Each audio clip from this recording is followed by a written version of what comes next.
Good morning. BA second year class में online class में आपका स्वागत है गवर्नमेंट कॉलेज देवली के यूट्यूब चैनल में। बीए सेकेंड ईयर को में हमने कुछ ऑनलाइन कुछ ऑफलाइन क्लास के अंतर्गत भारतीय राज्य व्यवस्था का सिलेबस करीब पूरा करवा दिया था। ठीक है, अब इस जो पेपर है, इस पेपर में से कोई इम्पोर्टेंट क्वेश्चन है, बहुत सारे तो मैंने क्लास में लिखवा दिए हैं, कुछ क्वेश्चन ज़्यादा जो इम्पोर्टेंट है वो बता दिए हैं। अब इसमें से कुछ शॉर्ट टाइप के क्वेश्चन हैं जो 2 नंबर के आते हैं, वो मैं यहाँ पर आज आपको लिखा दूँगी, आप शांति से लिख लें। ठीक है, तो जो इम्पोर्टेंट क्वेश्चन मैंने क्लास में भी लिखाया था, हम उनका एक तरह से रिवीजन टाइप में हो जाएगा। यानी जितने क्वेश्चन हमने क्लास में बताए, जितने चैप्टर हमने पढ़े हैं और आप लोगों को होमवर्क के अंतर्गत दिए हैं, उनमें से जो इम्पोर्टेंट क्वेश्चन उनका एक तरह से रिवीजन ही, ये समझ लो। ठीक है, पहला क्वेश्चन है बंदी प्रत्यक्षीकरण की अवधारणा। बंदी प्रत्यक्षीकरण की अवधारणा क्या है? यानी कि जो मैंने कहा था ना कि सर्वोच्च न्यायालय की जो 5 रिट हैं वो हमें याद करनी है, मैंने बोर्ड पे लिखाई भी थी। उसमें बंदी प्रत्यक्षीकरण का मैंने कहा था इसमें से किसी का भी अर्थ पूछ सकते हैं, हर बार एग्जाम में आता है। तो ठीक है, तो हम यहाँ पर बंदी प्रत्यक्षीकरण हैबियस कॉर्पस है, इसका एक तरह से रिविजन टाइप में करेंगे। ठीक है, बंदी प्रत्यक्षीकरण का मतलब इसके अंतर्गत आप लिख भी सकते हो कि बंदी प्रत्यक्षीकरण के अंतर्गत न्यायपालिका कार्यपालिका को आदेश देती है। यानी कि जो न्यायपालिका है वो कार्यपालिका को आदेश देती है कि जो बंदी है, जिस व्यक्ति को बंदी बनाया गया है, उस बंदी को न्यायालय के समक्ष उपस्थित किया जाए। यानी बंदी को प्रत्यक्ष रूप से यहाँ पर उपस्थित किया जाए, जिससे कि न्यायालय उस बंदी बनाए जाने के कारणों पर विचार कर सके कि उसे सही कारणों की वजह से बंदी बनाया गया है या उसे ऐसे ही बंदी बना लिया गया है। तो सर्वोच्च न्यायालय या न्यायालय द्वारा की गई इस रिट को बंदी प्रत्यक्षीकरण कहते हैं। ठीक है, दूसरा सवाल आता है जो कई बार मतलब हर बार मैं क्लास में पूछती हूँ कि भारत के संविधान की प्रस्तावना में संशोधन कब किया गया था? तो पहली बार संशोधन 42वें संविधान संशोधन द्वारा किया गया था और इसके द्वारा इसमें 3 शब्द जोड़े गए थे। तो वो था समाजवाद, धर्मनिरपेक्षता और अखंडता। ठीक है, क्वेश्चन कैसे भी घुमा फिरा कर सकते हैं, पूछ सकते हैं, हमें आंसर याद होना चाहिए। इसमें क्या क्वेश्चन है, 42वें संविधान संशोधन के अनुसार संविधान की प्रस्तावना में कौन से शब्द जोड़े गए थे? ये तीनों शब्द हमें याद करने हैं। ठीक है, अब क्वेश्चन आता है कि सर्वोच्च न्यायालय के क्षेत्राधिकार में कुछ विवाद ऐसे आते हैं जो केवल सर्वोच्च न्यायालय में ही प्रस्तुत किए जा सकते हैं, बाकी किसी न्यायालय में नहीं। तो क्वेश्चन है कि वे कौन से विवाद हैं जो केवल सर्वोच्च न्यायालय के सम्मुख ही उपस्थित किए जा सकते हैं?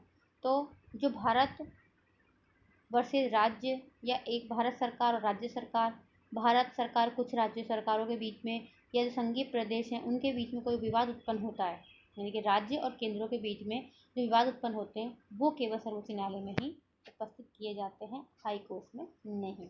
ठीक है, अगला है कि वह कौन सा विवाद है जिसमें सर्वोच्च न्यायालय ने राष्ट्रपति को परामर्श देने से इनकार कर दिया था? जब हम राष्ट्रपति के कार्य पढ़ेंगे, ठीक है, तो उसमें आते हैं कि राष्ट्रपति परामर्श देने का कार्य भी करता है, यानी परामर्श लेने का कार्य करता है सर्वोच्च न्यायालय से। सर्वोच्च न्यायालय कार्य पढ़ेंगे तो उसमें आता है कि सर्वोच्च न्यायालय परामर्श मांगे जाने पर परामर्श देता है। तो राष्ट्रपति अगर उसे परामर्श मांगता है तो राष्ट्रपति को परामर्श देता है। यानी राष्ट्रपति को किसी कानूनी प्रश्न पर अगर कोई चीज़ समझ में नहीं आती तो सर्वोच्च न्यायालय से परामर्श मांगता है।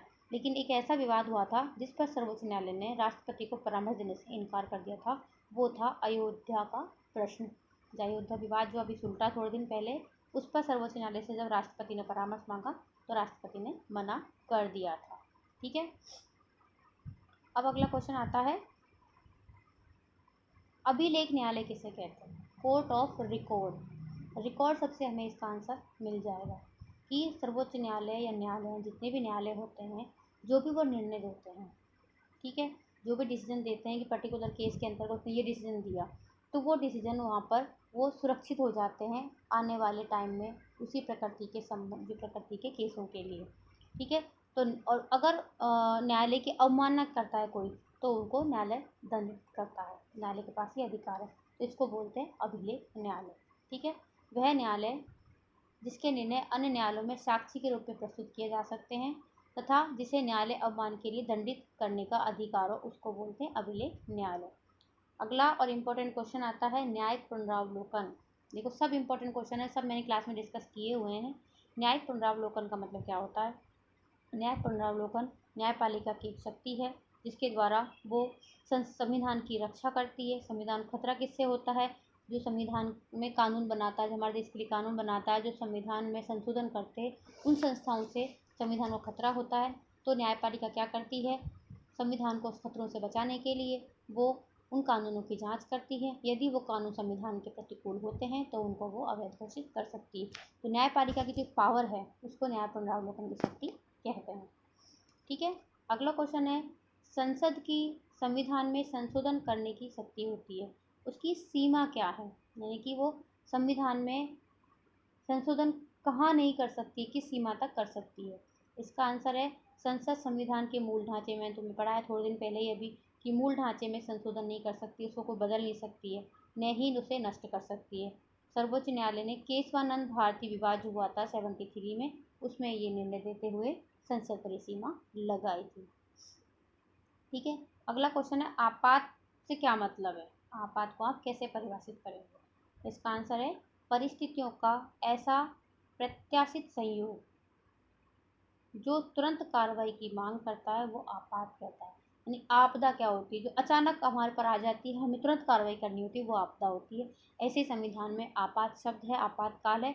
तो परिस्थितियों का ऐसा अप्रत्याशित, जिसको हमने सोचा नहीं हो, ऐसा संयोग अगर उत्पन्न हो जाता है और जो तुरंत कार्रवाई की मांग करता है, उसको आपात कहते हैं। ठीक है, हमने देखो सोचते नहीं है हम क्लास पढ़ते पढ़ते कि ऐसे शब्दों के क्वेश्चन भी आ सकते हैं, लेकिन ये आते हैं। ठीक है, अगला है, विधान जो परिषद होती है, एक तो विधानसभा होती है राज्यों में, एक विधान परिषद होती है, उसका द्वितीय सदन होता है। उसकी सदस्य संख्या के संबंध में संविधान में क्या लिखा हुआ है कि उसकी सदस्य संख्या कितनी हो सकती है? ठीक है, विधान परिषद की सदस्य संख्या उस राज्य की विधानसभा के सदस्यों की संख्या के 1/3 से अधिक नहीं होनी चाहिए, किंतु किसी परिस्थिति में 40 से कम भी नहीं होनी चाहिए। ठीक है, अब जम्मू कश्मीर अब तक इसका अपवाद था, लेकिन अब वो अपवाद नहीं, जम्मू कश्मीर के बारे में अलग से प्रावधान कर दिए गए।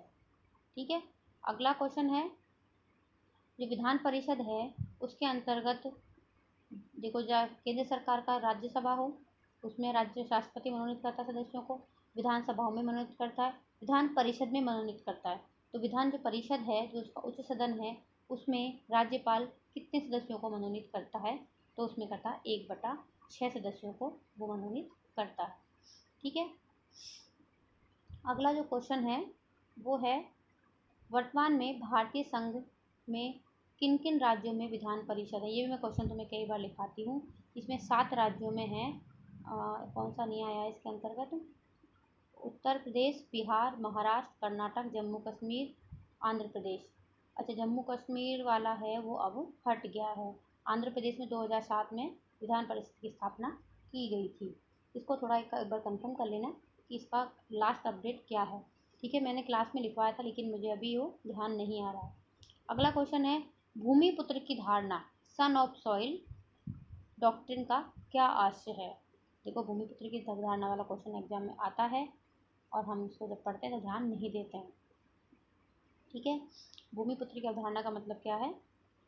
इस धारणा का आशय है कि किसी राज्य या क्षेत्र के निवासी जो हैं, निवासियों के द्वारा उस राज्य में बसने और उस राज्य में रोजगार प्राप्त करने के संबंध में एक विशेष संरक्षण की मांग की जाती है। जैसे कि कोई राजस्थान का व्यक्ति है, तो राजस्थान का व्यक्ति मांग करता है कि हमें राजस्थान में ही हमें बसने का अधिकार होना चाहिए, उसके लिए संरक्षण मिलना चाहिए और हमें रोजगार प्राप्त करने का अधिकार होना चाहिए। इस संबंध में जो मांग की जाती है उससे भूमिपुत्र की अवधारणा कहते हैं। जैसे हमारे क्या जो ये टीपीसी, नॉन टीपीसी क्षेत्र आते हैं ना, यानी कि उन क्षेत्रों में जो लोग हैं वहाँ पर उनकी जो सीटें अलग से होती हैं, वहाँ पर उन्हीं क्षेत्रों के लोग इस पर वो सीट को ले सकते हैं, बाकी लोगों को नहीं दी जा सकती। ठीक है, संविधान निर्माताओं ने किस प्रकार के संघात्मक राज्य की स्थापना करना चाहते थे? यानी जब संविधान निर्माता थे वो एक संघात्मक राज्य की स्थापना करना चाहते थे। एक किस प्रकार के संघात्मक राज्य की स्थापना करना चाहते थे?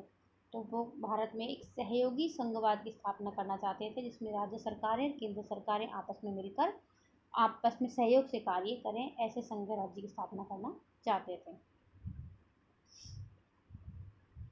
क्वेश्चन आता अगला कि राज्यों के लिए स्वायत्तता की मांग पर विचार करने हेतु सर्वप्रथम किस समिति की स्थापना की गई थी? या राज्यों की स्वायत्ता की मांग पर, या राज्य स्वायत्ता की जो मांग करते हैं हमें स्वतंत्र कर दें, उनकी जो मांग थी उस पर विचार करने हेतु किस समिति की स्थापना की गई थी? तमिलनाडु के डीएमके सरकार, करुणानिधि सरकार ने सितंबर 1969 में न्यायमूर्ति वीपी राजमन्नार की अध्यक्षता में राजमन्नार समिति की स्थापना की थी। अब इसमें क्वेश्चन कैसे घुमा के पूछ लेते हैं कि जो राजमन्नार समिति का संबंध किससे है? राजमन्नार समिति का संबंध राज्यों की स्वायत्ता की मांग पर विचार करने वाली समिति से है। ठीक है, अगला क्वेश्चन है केंद्र और राज्यों के संबंध है उन पर विचार करने के लिए अब तक सबसे अधिक प्रमुख रूप से किस आयोग की स्थापना की गई? यानी केंद्र राज्यों के संबंध पर बहुत सारे आयोग की स्थापना की गई, लेकिन सबसे अधिक जो प्रभावी जो आयोग है अभी तक वो है सरकारिय आयोग। क्वेश्चन आता सरकारी आयोग का संबंध किससे है? सरकारी आयोग का संबंध केंद्र राज्य संबंधों से है। इसकी स्थापना इस सरकारी आयोग की स्थापना मार्च 1983 में की गई थी। न्यायमूर्ति सरकारिया के अध्यक्ष में, जो अध्यक्ष होता है उसके नाम पे ही उस आयोग की स्थापना कर दी जाती है। इस आयोग ने नवंबर 1987 पर अपनी रिपोर्ट प्रस्तुत की थी, यानी 4 साल बाद अपनी रिपोर्ट प्रस्तुत की थी। अगला क्वेश्चन है राष्ट्रीय मानव अधिकार आयोग के अध्यक्ष कौन है? तो ये जो है क्वेश्चन, इसका आंसर अभी चेंज हो गया होगा शायद, क्योंकि ये बुक काफ़ी पुरानी है, उसमें से मैंने क्वेश्चन लिए हैं। इसमें कितने सदस्य हैं? 8 सदस्य हैं, ये तो ठीक है, लेकिन कौन इसका अध्यक्ष है ये भी हमें करंट में निकाल कर देखना पड़ेगा। जैसे चुनाव आयोग, मैंने क्लास में कहा था चुनाव आयोग का भी अध्यक्ष हमें ढूंढ कर लिखना है, तो राष्ट्रीय मानव अधिकार आयोग का भी अध्यक्ष हमें नया ही करंट के अनुसार ढूंढ कर लिखना है। ठीक है, आज के लिए इतने क्वेश्चन हम यहाँ पर डिस्कस करेंगे, अगली बार हम दूसरे क्वेश्चन डिस्कस करेंगे।